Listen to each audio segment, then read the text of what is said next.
से पहले भी प्रचार किए थे, जब 24 सीट मिली थी तब भी प्रचार किए थे। 24 सीट जब आई थी आरजेडी को तो उस समय भी माननीय लालू जी ने प्रचार किया ही था ना। जिस तरह से पिछले विधानसभा चुनाव में दिग्भ्रमित किया गया, उत्तेजना लाई गई और ख़ास तौर से मुस्लिम अक़लियतों में और अति पिछड़ा समुदाय में कन्फ्यूज़न क्रिएट करके वोट ले लिया महागठबंधन के लोगों ने। अब लोगों को इस बात का पछतावा हो रहा है कि हमने कितनी बड़ी भूल की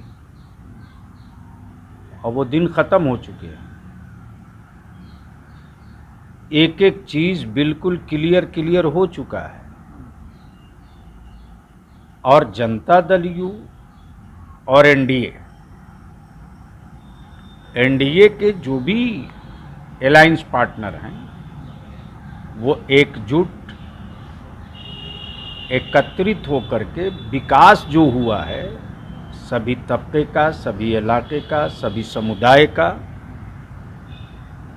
तो विकास की योजना और स्कीम और गति का एहसास सभी क्षेत्रों के लोगों को है।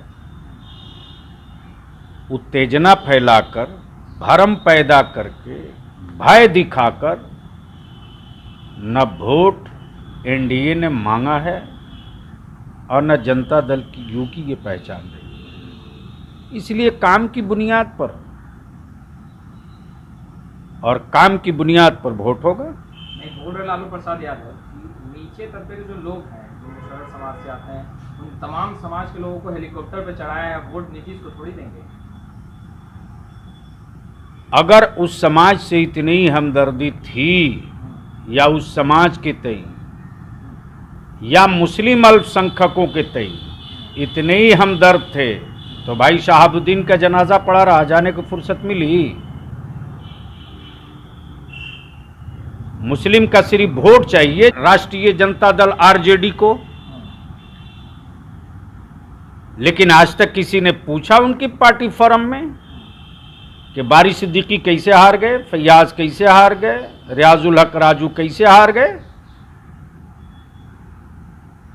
किसने हराया, उनके स्वजातीय का वोट क्यों नहीं मिला।